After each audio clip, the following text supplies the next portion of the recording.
going to be embraced by regulators, whether this would be banned. A lot of people, there are a lot of legitimate leaders in the United States who said this is going to be banned. In this clip from Pacific Bitcoin, Michael Saylor joins Corey Clipston for a fireside chat to discuss why Bitcoin can't be stopped. Hi. It's Listen Crypto Info, and let's go to the video. Look, the asset class is seasoned. When in 2020, there were a lot of questions. There were questions about whether or not this was going to be embraced by regulators, whether this would be banned. A lot of people, there are a lot of legitimate leaders in the United States who said this is going to be banned. They would either say it's going to be banned because it's a Ponzi, they were the deniers, or they said this is going to be banned. Jamie Dimon said it's just too good to be true, so it'll be banned. So there were the people that didn't understand it, and there were the people that understood it but thought it was too good, and so the government would take it away. And then when the China crackdown took place, everybody said, we see China banned it, and so that proves that it's probably going to get taken away. And here we are in 2022, and what you have is a fight between the chair of the SEC and the chair of the CFTC to see who gets to regulate it, or who gets to endorse it. And what's become very clear is you've had the head of the CFTC say this is a commodity. You've had the chair of the SEC say this is a commodity. You have had the Secretary of the Treasury, Janet Yellen, recite the legend of Satoshi in a speech at American University.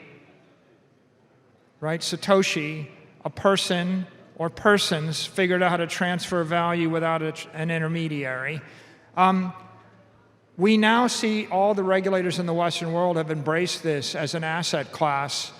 We've had the chair of the SEC educate the entire working group, the entire cabinet, and most of Congress as the definition of a commodity. An asset without an issuer, over and over and over again. So the last 24 months have brought mainstream adoption and legitimacy to Bitcoin, and it wasn't there in the middle of 2020. In the middle of 2018 and 2017, we didn't know whether the forks were going to work or if you could fork Bitcoin, and we hadn't settled the basic principle that this was immutable and it should be power to the people and it should not be hijacked by the exchanges or hijacked by everybody that has a decent idea to fix it or improve it. But I think, Len has said this, and I've said it too. I think the outcome of the block size wars was really critical to the success of Bitcoin as the world's greatest monetary asset. So if you were around during the block size wars, and if you fought on the right side of the block size wars, then you're really the OG. You guys should give yourself a hand.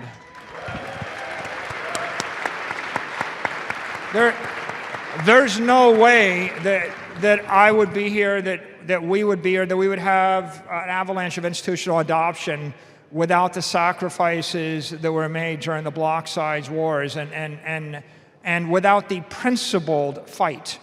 And it was a very principled fight that makes the difference. And today, what you have is you have a raft of regulators, that have said a commodity is an asset without an issuer. There is only one digital commodity. There is only one crypto asset network that is lacking an issuer, and that leaves 22,000 other things. And I'm going to quote someone. The vast majority of those other things are securities. And that's politically correct speech for they're all securities. You have a commodity. You have an example set by Satoshi, a principled example. All the other crypto bros that are waiting for clarity and guidance, and they want the people at the library that want to understand how you create a commodity. Well, Satoshi showed you how you create a commodity. You have a principled example. It's in front of your face. It's been endorsed by every thoughtful, principled person of integrity that's studied the space. And so we arrive in the middle of 2022, and the question that we wondered, will this be banned, has been answered. No, this is not being banned, this is being embraced. Will it be hacked? No, it has not been hacked, no one can hack it. And in fact, the Bitcoin mining network is approaching 300 exahash. It's the most powerful computer network in the world. It's the most powerful crypto network in the world. And when people ask what backs Bitcoin, the answer is a crypto hashing network that would require 3.5 Earths worth of energy to 50% attack with conventional cloud computing from the best GPU companies in the world. So we've reached a point where it is embraced, it is not hacked, it is not going to be hacked, it is backed. And can it be copied? Yeah, it's been copied 20,000 times and they've all failed. And if you want to copy it, you have a simple roadmap. You just need to have an ethical launch by a founding team that takes no monetary interest in the asset. You need to give it to hundreds of millions of people. You need to back it with 300 exahash and 3.5 Earths worth of hash energy. And you need to avoid corrupting it with all of your silly ideas and youthful exuberance and all of your little functional aspirations and all of your other attempts to accomplish something or do something that you read about last week on a message board. And so that's where we are today.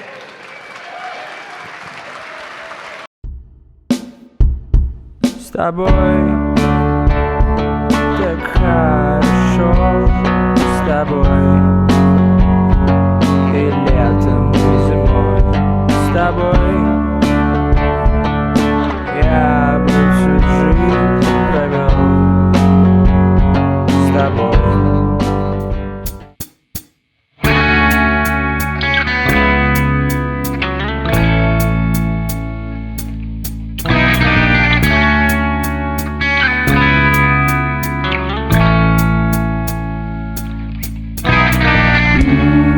Пустой зал, ожидание вокзала. Стою и смотрю куда-то в сторону перрона, и забыв уже, как все мне надоело, я вижу, как ты выходишь из вагона.